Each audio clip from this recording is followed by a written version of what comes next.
Sisters, before we dive into today's episode, I want to announce for all those who are in the mental health field who identify as psychotherapists, licensed mental health practitioners, social workers, mental health, or marriage and family therapists, my course is now available. I talked about it just briefly last week at the beginning of the episode, and I've named it Practical Profit for Psychotherapists. So this online course is available for those who are just starting out in their private practice, interested in going in private practice, and wanting to know how to set up their fees, what to track for tax purposes here in the United States. I have a template available for you. It really is a step-by-step guide for you to get your business set up regarding basic accounting skills. I know money is a hot topic still for many people, but this online course really is, I set it up to go over money mindsets, to give you step-by-step instructions on what to track, how to track it. Again, the template is there for you. I've also given you some bonus information on using Profit First. This course is for you if you're really wanting to feel a little more empowered and understanding your business finances. I've also included a tab in there for your personal tracking for expenses to gain some confidence in what you're spending and what you're saving. And really, again, going back to uncover and discover any money blocks you may have and get them unstuck so that you can move forward. Now, this course is not for you if you truly have a handle on your finances, both business and personal life, or if you are an S Corp or a corporation or have employees. So if you want to find out more, go out to Practical Profit for Psychotherapist. And for a limited time, if you use discount 99, you can get the course for $99. This is available for the first 50 people who sign up. After that, the course goes up to $197. All right, well, here is today's episode. Well, welcome, sisters. I am so excited about my next guest. I have Sarah Santacroce, and she is an internationally recognized LinkedIn specialist and online presence mentor who has personally coached, mentored, and guided over 1,900 entrepreneurs. She helps them position themselves as experts on LinkedIn, shows them how to find and express their unique voice, and stand out as thought leaders. As a result, they find their tribe, get recognition they deserve, and a steady flow of clients with ease and not sleaze. In addition to her LinkedIn expertise, Sarah is known for helping fellow introverts market their business authentically and anxiety-free, sell their services, and make a difference. She's also the host of the Introvert Biz Growth podcast, where she has conversations with introverts who have grown their business using their introverted superpowers. She lives in beautiful Switzerland, where she was born and raised, but considers herself an alternative thinking citizen of the world who's on a mission to bring more kindness to business. I love that. When she's not working, she loves adventure and traveling. Just ask her about her alter ego in Sicily. She loves yoga and nature walks or hanging out with her 3 boys, which means her husband and 2 teenage sons. I'm so excited to have you on today, Sarah. Thank you so much for being a guest. It's a pleasure. Thank you, Nicole. Well, I know we're going to talk about why introverts kind of struggle more with self-promotion, but before we dive into that, would you mind sharing just a little bit more with my audience, like really what got you into this work? All right, where do I start? Well, it brings us back to California, actually, because that's where I started my business. We were on a job transfer. My husband got a job over there and we packed our things. I had a 6-month-old baby and a 3-year-old son. And we moved over there. And so I was kind of living the expat wife life. And that was fun for a year or so. And then I was like, well, what am I going to do? You know, the kids, I put them into daycare and preschool. And so I really looked into having my own business because I had to quit my corporate job when I left Switzerland. And so I started to look into a location independent business. I really wanted something that I can do from anywhere, because at the time wasn't sure where we're going to end up. We were talking about moving to Singapore and all these other places. I'm like, well, I don't want to just be this expat wife who hangs out at the gym the whole day. So I started my own business. And first I was just specializing in social media in general, because that's kind of, that was the hot topic back then. It was in 2006. And I, used social media to kind of create buzz around my own business. And then I thought, well, if I can do that for myself, then I can help others doing that with their business. And so that's how it got started. And then over the years, I kind of niched in with LinkedIn and really decided that LinkedIn is going to be my main focus, getting people who help them position themselves as experts on LinkedIn to get clients there. Beautiful. And it's fun, isn't it, as we continue to grow as entrepreneurs, that it's like, as we've talked before, we can kind of pivot and shift. And you've definitely done that, but really following kind of more like, hey, I'm more interested in this. And I know I can help many, many introverts out there grow their business, or what you and I were talking about just a little bit ago too, before I hit record, even those in the corporate world, how to help them as well. Yeah, exactly. And the realization about the introvert part, it really came much later. That was just 3 years ago when I decided to launch the podcast, because Susan Cain's book came out and all of that. And I was like, well, maybe that is my mission. Back then, I thought that was my mission. I later realized, we can talk about that after, my real why was something actually even different. But what I realized, because people always ask me, why LinkedIn? LinkedIn is kind of the boring social media platform. Why did you specialize on LinkedIn? And I realized it had to do with my introversion. I realized that LinkedIn is the one platform. It's still called a social, professional social media platform, but it's the one platform where I felt comfortable, because I didn't always have to share, selfies about me at the beach and me with the family and all these exciting things, which, honestly, I don't have such an exciting life. So I always felt like, what am I going to share on this Facebook page? Where on LinkedIn, everybody's in a business mindset, and that's what is expected. So I don't have to share all these things that to me feel like they're private things, and I don't necessarily want to share them all. So that when I had this realization, I'm like, oh, that's why. And I wonder if other people feel like that, and I wonder if they are my ideal clients. And so that's how LinkedIn really became the main focus. Well, and I love your insight too. I'm sitting here nodding and just laughing as you were talking about how we really can have that perception like, oh my gosh, if I'm on, whether it's Instagram or Facebook, I've got to constantly do all these selfies and put myself out there. And for many introverts, it's like, private life is private. And I'll share a little bit. And there's such a misconception too, that even though those pictures are out there, that's like, those are a snapshot in time. It doesn't mean there's not other struggles or fears or anything else that comes up with the person that's sharing the selfies. But I love, it's like, it's like, no, these are more of my people that are on the LinkedIn, because it truly is that mindset of being professional or business oriented, whether that's, again, working for yourself or for somebody else. And you've really carved out a niche. That's beautiful.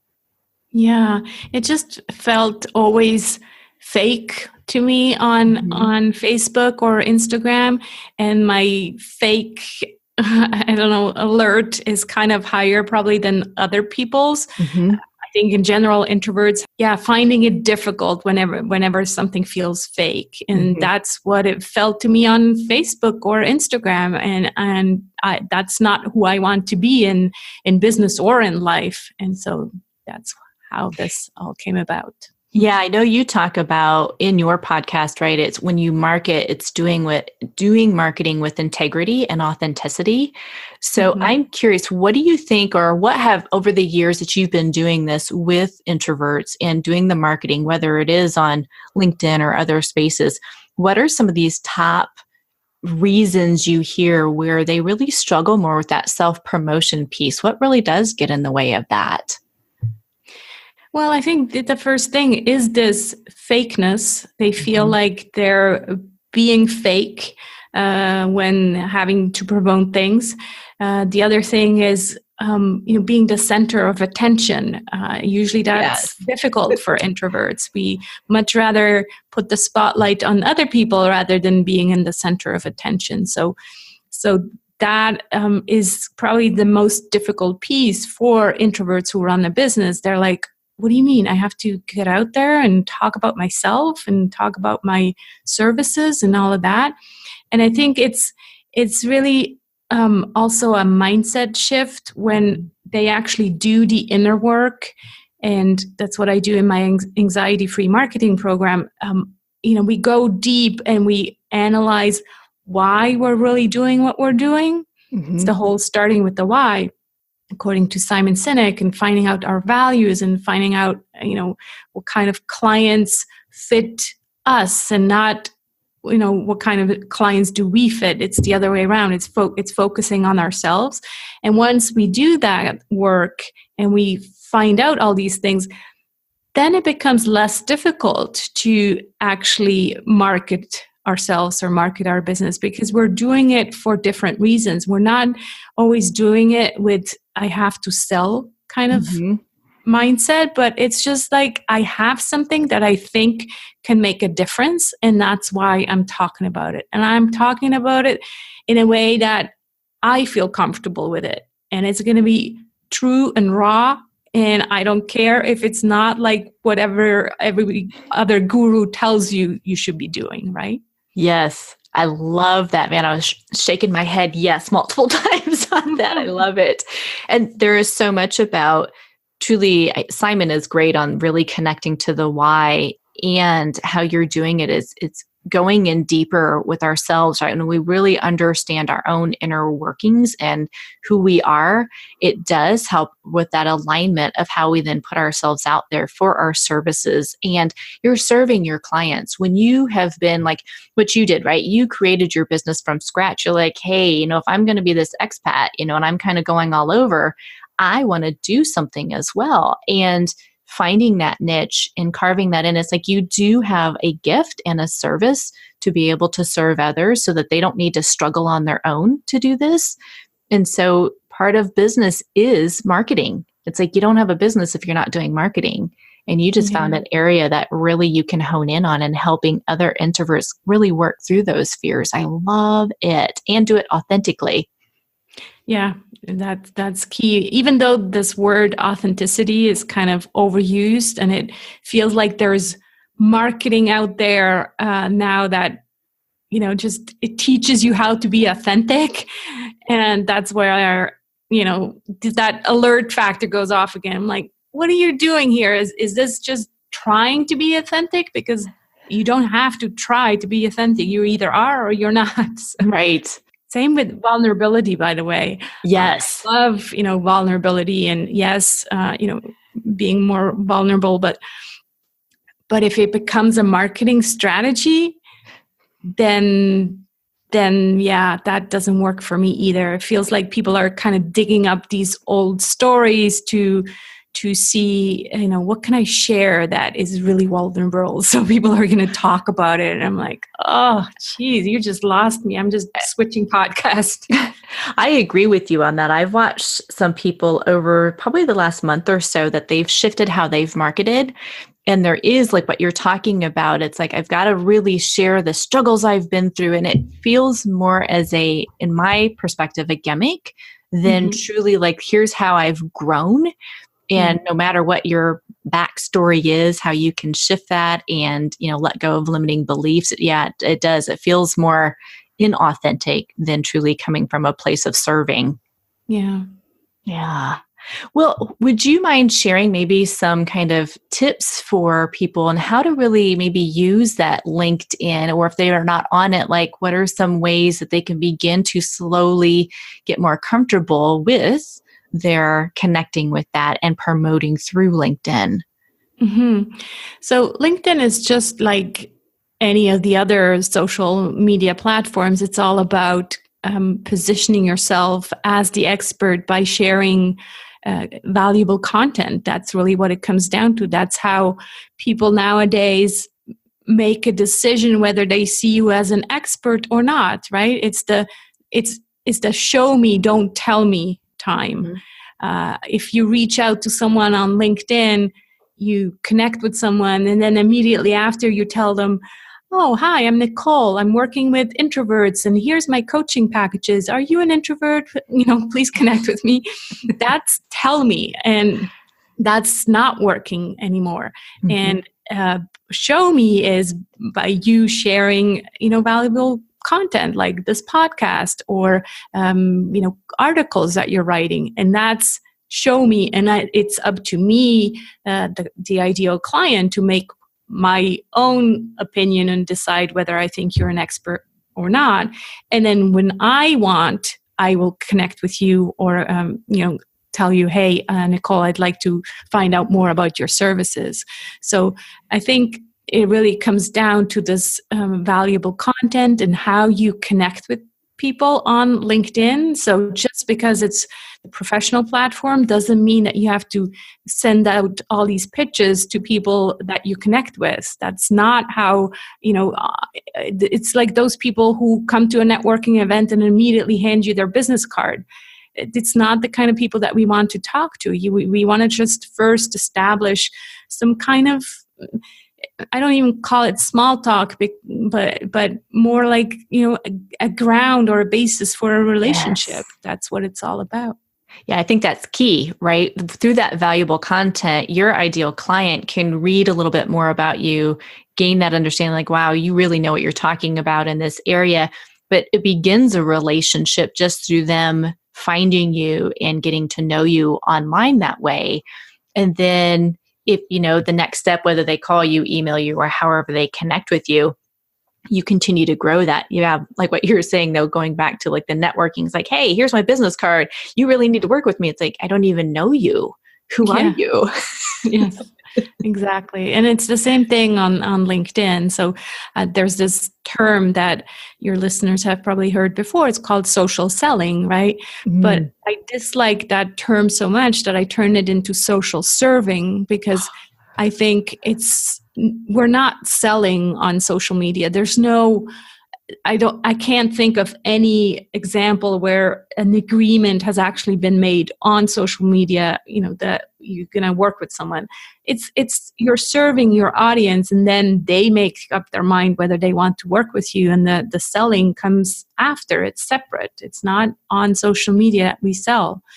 And yet there's so many gurus who teach you their social selling approach. And it's all about how can we hack LinkedIn and how can we use these automation tools to send out 1,000 connection requests on LinkedIn. And you know what? The sad thing is Nicole is probably still working to some extent, because otherwise, why would they do it? But it's all about mass mailing, right? Yeah. That's why we used to use these mass mailings, via snail mail in the past. Yeah, if you send out 10,000, there's probably a few that respond. And people are doing the same thing on LinkedIn, unfortunately. Yeah, and I like your reframe from the selling on social media to really serving on social media. And for me, just the way my brain likes to process that's like, oh, that feels much more gentle. And truly like what you're talking about, there's an ease with it versus like it's being pushed at me. It's like I get to choose to engage or not engage or connect or not to connect, as you can even with the more the pushy way of doing things.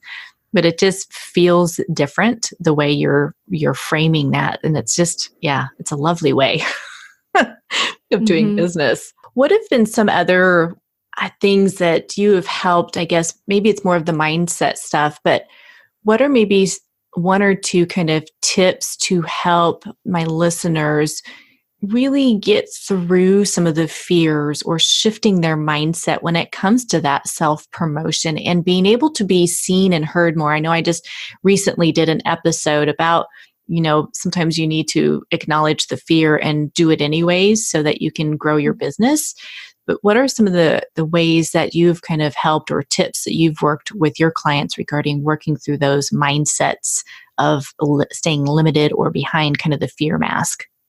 hmm I think, yes, sometimes we have to, kind of embrace the fear, but mostly I think for the majority of the time, we just have to find what works for us. And in marketing, especially. So when people come to me and they think about marketing, well, they're thinking about marketing the extroverted way. And that's most of the information out there. Let's face it, it comes from extroverts, right? Mm-hmm. And so you have to do Facebook Lives and you have to run Facebook ads and all these intimidating things. Well, you have to really find what works for you. And that's where you're going to really do a good job. And then forget all the other things. Just focus on one or two things and hone in on that. And that, I think, will get you the best results. And so, for example, maybe it is podcasting, because that's where you can have these really intimate conversations.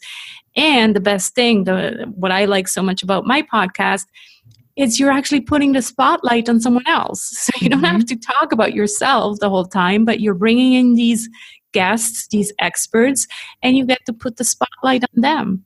So that's a great way, I think, for introverts to build an audience by feeling comfortable, because in the end, we're doing business. If it doesn't feel good, then why are we doing it? So I think really just finding the one or two things that you enjoy doing and that you're good at. So if it's, maybe it's podcasting and email marketing, then do that.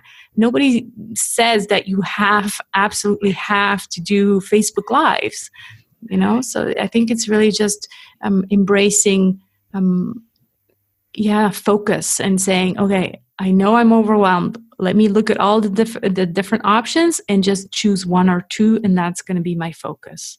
I love that. And I know I've talked before about, I had another guest on and we were talking about picking a social media, like what you're saying, without burning yourself out, where we can, like you said, like we can pick every single one. I'm like, okay, I've got to be in all these platforms and I got to do all these things. And for us, it's also managing your energy. And so exactly. When you're tuning in, it's like, you can try out all the different platforms. And like what you're saying, it's really giving yourself permission to check in. Like, is this in alignment with me? Does this feel good? And am I connecting with my ideal people through this platform? And if it is, great. And then you can really, like you said too, is hone that in, focus solely on those couple platforms, so that you don't burn yourself out or don't stay in the stressed out land of overwhelm. Because you don't need to do that either. Yeah, I saw that you have a giveaway for overwhelm, and I think that's a big topic for introverts, because it's that energy that for us is not unlimited. And so if we think we have to be everywhere, well, obviously we're going to go into overwhelm very quickly.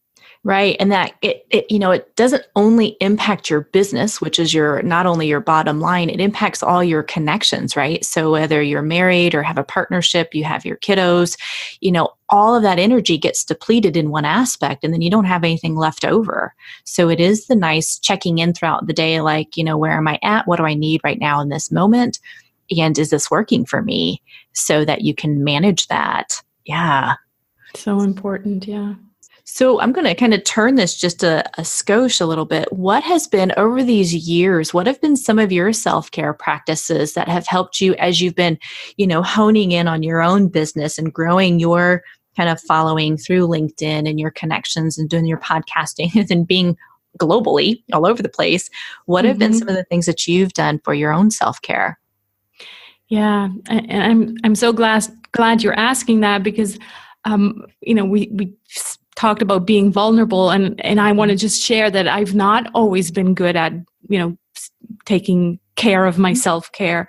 This is a rather recent development. Probably when I turned 40 3 years ago, I'm like, wait a minute, if I'm not taking care of myself, then the business is not working, the relationships are not really benefiting from me, and so I just gotta focus on myself first. So it really started, around that time. So what I've implemented since then is really a daily connection with nature. So I try to walk in nature at least once per day. Sometimes it's 30 minutes, sometimes it's an hour, but I want to just be outside, unless it's like raining cats and dogs, then I don't go out. But if the weather's decent, I'm outside every day. I try to do daily meditation, and I'm saying trying because it's a practice, and I'm still working on it, but it's good for me because I'm so much in my head. It's really good for me to try to focus on my breath, and my sleep has improved so much since I started doing that. So, I really highly recommend that to everyone. Then I do Tai Chi once a week, and yoga also on a regular basis. And I just started last week a new thing. I started intermittent fasting. So you can check in with me again in a few weeks. But it's something that I heard a lot about, and I really believe in the long-term benefits for my health and being able to live up to 100 years old in a very healthy and active way. So I love it. Next goal. Yeah. And I think you're like most of us, right? There's times, I've definitely been in those modes where I've pushed a lot regarding growing my businesses and got depleted and like, okay, you got to slow down, and what are you going to do differently? So we can all go through those seasons where, okay, everything feels like it's more at ease, and then we can fall back to old ways. And it's just, not beating ourselves up, but having that self-compassion and adding maybe new things, and it can change as well over the years. So I love the give and take and new things that you're learning. I had a guest on probably early on where she talked a little bit about intermittent fasting and how that really can help with different, I'm going to blank on the term now, of course, but preventing some of these other kind of diseases in our body through that. So that's really cool that you've started something new. Yes. Yeah. Let's see. Yeah, and see. Well, again, that's part of it, right? It's that continuously checking in with yourself. Like, does it work? Does it not? Am I okay with it? Am I not? And if I'm not, I can say done. Yeah, exactly. Oh, good. Well, Sarah, before we wrap up, is there anything else that I didn't cover that you really wanted to cover regarding helping introverts really get out there and promote themselves and using LinkedIn or whatever social media platform that they are feeling drawn to? Is there something I've missed or you wanted to talk about? I think it comes back to just, like you said, giving yourself permission to do what works for you and not be influenced by other people who tell you this is the way you should do it. I sometimes joke about even me telling people to be on LinkedIn and get clients on LinkedIn. It works. It worked for me. And I know it works for my ideal clients, but that doesn't mean that it's going to work for everybody.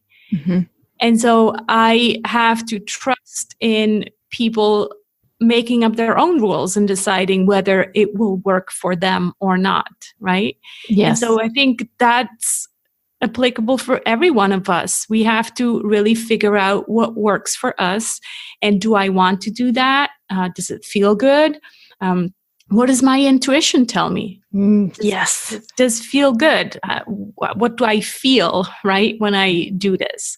So, I think it really comes down to just following your gut feeling and not compare so much with others. The comparison-itis. Yes, that is a real thing. Yeah. Yeah, it's really staying in your own lane for sure. Mm-hmm. Well, ladies, I will have Sarah's information in the show notes, and she has a link as well where she's given us 6 LinkedIn templates for how to really kind of connect through LinkedIn.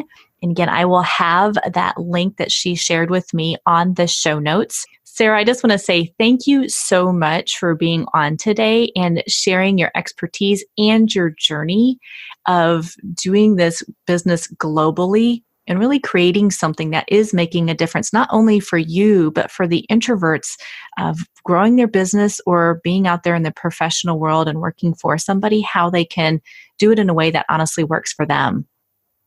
Yeah, thank you so much for having me. It's been a real pleasure. And I always say that, you can really tell when you connect with someone on these podcast episodes. And I really feel this deep connection to you, Nicole, and I look forward to staying in touch. And I totally agree on that. Yeah, there's some you're just like, oh, I can know we could go on for hours, but I also want to be mindful of our time too. Yes. Thank you so much for having me. Thank you for listening. And if you are a psychotherapist wanting to feel more confident in fee setting, raising your fees, and having a better understanding of basic accounting for your business, then go out to practicalprofitforpsychotherapists.com and look at the new online course I've created. Until then, take care.